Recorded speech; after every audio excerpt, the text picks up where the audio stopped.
Et Nɔvi lɔlɔtɔwo megale gbe dom na mi le egbe ƒe ŋkekenyui ya hã me eye mele gbɔgblɔm ɖe miaƒe agbe dzi eye nyagbɔgblɔ sia metso nye ŋusẽ me o ke boŋ etso gbɔgbɔ kɔkɔe ƒe ŋusẽ me be aƒetɔ ƒe alɔ sesẽ nenɔ mia dometɔ ɖe sia ɖe dzi le miaƒe nɔƒewo katã si mi le hele egbe sia sem le gaƒoƒo ya me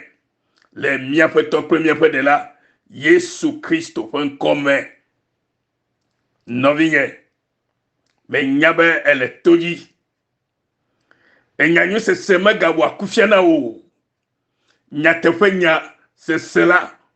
megana be na awɔ alɔgbɔdɔ le ŋuti o nyateƒe nya sesea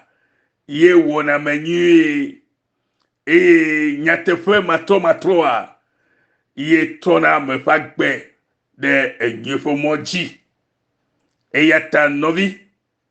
aƒetɔ ƒe gbe ɖe gali ɖiɖi na nye kpli wo egbe ya be nase bena fi ƒode aɖeke maɖi ŋuwò o efi ƒode aɖeke maɖi ŋuwò o nenye be ekpɔna ɖokuiwò nenye be ete kpɔna ɖokuiwò le aƒetɔ Yesu Kristo me esia yi la nanya bena efi ƒode ɖeke mate ɖi ye ŋu o enugbeɖoɖo ɖeke maɖi ŋuwò akpɔ gbeɖe o elabe nye kplo la mi le eyama me eye wòhiã be nakpɔ ɖokuiwò gbe sia gbe le aƒetɔ Yesu Kristo ke ƒe ŋkɔe nye la me nakpɔ ɖokuiwò le nye la me ale be wò amenyenyea nakpɔ nyenye le wò ɖokuiwò hã ƒe agbe me ne ebe ɖe nye me la ne ebe ɖe aƒetɔ Yesu me la ekpɔ ametakpɔkpɔ blibo eye efi ƒode aɖeke maɖi ŋuwò akpɔ o enugbeɖoɖo aɖeke maɖi ŋuwò akpɔ gbeɖe o fi ƒode ɖe sia ɖe atrɔ zu yayra ɖe edziwò zigbɔ zi etɔ̃ le Yesu Kristo ƒe ŋkɔa dzi fi ƒode sia fi ƒode enugbeɖoɖo sia nugbeɖoɖo atrɔ zi yayra ɖe dziwò zigbɔ zi etɔ̃ le aƒetɔ Yesu Kristo ƒe ŋkɔ me. Nɔvinye ne nye kpɔ mi xlẽ nu le Nehemia ƒe agbalẽ eta woetɔ kpukui gbã kple evelia Néhémie chapitre 13 verset 1 à 2 miaxlẽ gbemagbe woxlẽ Mose ƒe esegbalẽ la ɖe dukɔ la ƒe etome eye wokpɔ woŋlɔ ɖe eme bena wokpɔ woŋlɔ ɖe eme be Amonitɔ kple Moabitɔ aɖeke megava Mawu ƒe ha la me gbeɖegbeɖe o elabena wometsɔ abolo kple etsi va kpe Israelviwo o eye woda Bileam ɖe wo ŋu be woaƒo efi aɖewo ke mia Mawu trɔ efi ƒode la wozu yayra. Nɔvinye agbetɔ ele nya sia sema Biblia le gbɔgblɔ na mi bena ke woʋu agbalẽa la Mose ƒe segbalẽa la gbe le woxlẽ ɖe dukɔ la ƒe tome la wokpɔ ŋɔŋlɔ ɖe le eme be Amonitɔwo kple Moabitɔwo ɖa ɖeke megava Mawu ƒe eha la me o gbeɖegbeɖe akpɔ o elabena wometsɔ abolo kple etsi va kpe Israelviwo o eye woda Bileam ɖe wo ŋu be woaƒo fi aɖewo ke mia Mawu la etrɔ fifode la ozu yayira fifode de kema di ŋu o fifode sia fifode atrɔ zi yayira de edziwo zie gbɔ zie tɔ esenya me kpɔa esenya ya kpɔa nɔvinye ne mawu vava si nye ŋusẽkatatɔ si ke ƒe ŋkɔe ganye nye yɔmi na eƒe nyanyia ƒe gbeƒãɖeɖe na dukɔwo la nenema ke hã o na mi ŋusẽ bena miaɖe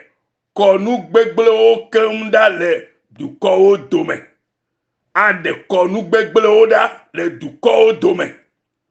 kɔnu gbegblẽ si ke nye efifode si ke nye nugbeɖoɖo ɖe Mawu ƒe dukɔ ŋu la wo katã la etona zi ɖe Mawu ƒe dukɔa dzi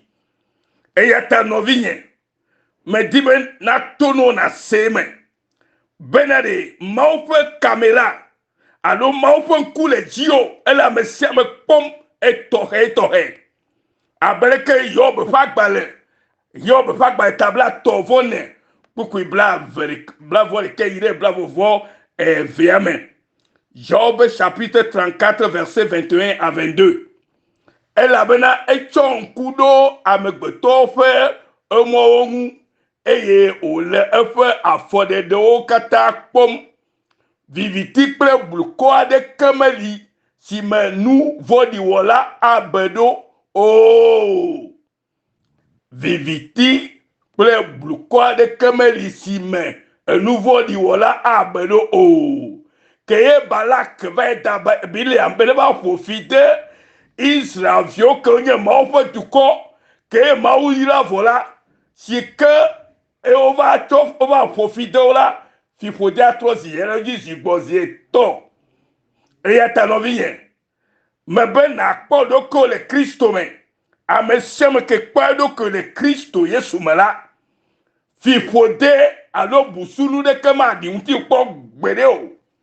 le Yesu Kristo ƒe ŋkɔa dzi le Yesu Kristo ƒe ŋkɔa ta woawɔ kaka ke bo woatɔ koe atsie me elabena aƒetɔ ele woƒe afɔɖeɖewo kpɔm ɖe aƒetɔ mavɔ ƒe Mawu ɖe mele miaƒe mɔwo kpɔm eye wòhlia miaƒe afɔɖeɖewo katã oa aƒetɔ Yesu ɖe si ke me ye nye kpɔ mi belo la ele amegbetɔ ɖe sia ƒe emɔwo kpɔm eye wòhlia na woƒe afɔɖeɖewo katã siaa eya ta nɔvinye ke le Kristo me megavɔ ayemenuwɔla mawo ke wole busunuwo wɔm fɔ wogblɔna be gbale tsɔtsi yim la Mawu ƒe dziku le avawo dzi abeleke ye edzikedzo ɖe agbe Mawu ƒe ŋusẽ ƒe gbeɖeɖe awu dzikedzo ƒe gbeɖeɖe eya ta nɔvinye nenye be busutɔ ɖe le ƒomewo me vɔɖitɔ ɖe le ƒomewo me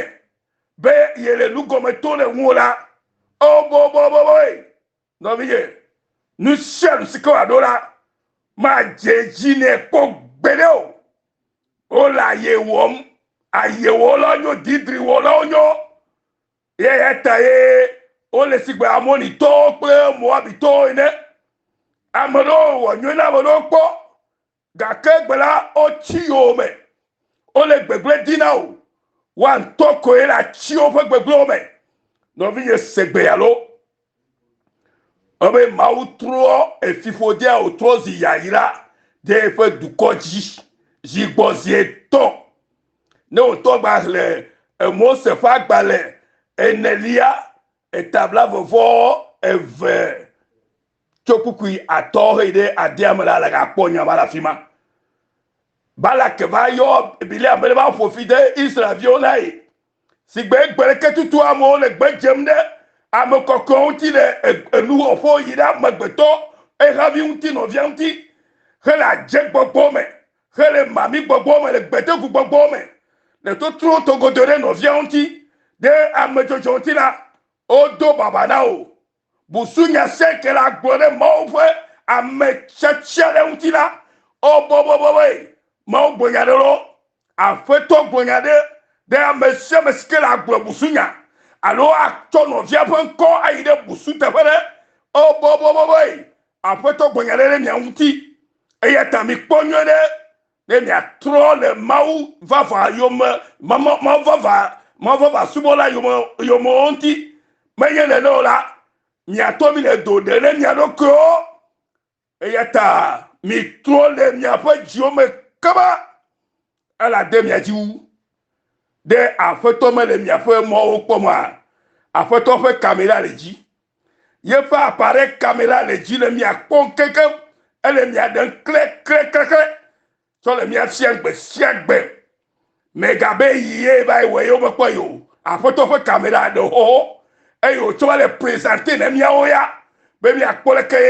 busutɔ yawo ovɔɖitɔ yawo ŋutasẽla yawo ŋubiala yawo ayemenuwɔla yawo ke wole wo ɖokuiwo me wònye kristotɔwo vɔ womenye o la o boboboe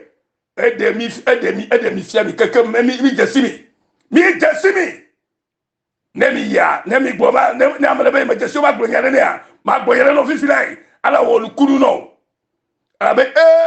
mawu le kpɔ nyateƒe eya ta ame mawo mi kpɔ nyuie ɖe ne miana si mɔviwo ne vo ne miawo hã miatrɔ dzime loo mawo ne ya mi kaka le Yesu Kristo ƒe ŋkɔ me eya ko le dzi ɖum na mi ye me ŋkɔe nye nyenya me ŋusẽ ɖeke megade tɔ nu o dzimetɔtrɔ hiã na mi ɖo ebe katã miavo le Kristo me miakpɔ ŋkɔgbedede le agbe me eya ɖa loo le Yesu Kristo ƒe ŋkɔ me amen mawo ne ya mi se Yesu nyo oyina mawo lolo avɔdziɖula ƒe gbe tso True Forgiveness Mission Australia ne miawo dometɔ sia be mawo ne lɔ kpli mi keŋkeŋ le esiawo me lo dzimetɔtrɔ ye ƒe gbe va ɖe mi le elabe ame siwo gbe be wòatrɔ dzime o ewo akpɔtɔ le vɔɖi nyenye ƒe mɔ dzi la yi nuwɔla aƒetɔ ƒe kpo le dzi le ɖe mia ŋu lo mi trɔ kaba dɔmenyotɔ nye alatrɔ ebe kpoa ɖiɖi ye magaƒo mi ƒu anyi o ta mi trɔ le miaƒe dziwo me lo mawo ne ya mi bena mi trɔ eye mi trɔ le miaƒe nuvɔɖiwo wɔwɔ yome elabe aƒetɔ ƒe ŋku le mia dzi le ame sia ame dzi le eƒe afɔwo xlẽm le ƒo nuwɔwɔ xlẽm le nu sia nu kpɔ lo Yesu ne ya mi le eƒe ŋusẽ la me gbɔkpɔ eƒe ŋusẽ na ɖe me na mi miase gɔme nyuie ɖe ne tɔtrɔ na va lo le Yesu ƒe ŋkɔ me miatɔ zi dukɔ le kalẽ mawu asubɔ le nyateƒe kple gbɔgbɔ me mawo ne ya mi keŋ le Yesu Kristo ƒe ŋkɔ me amen.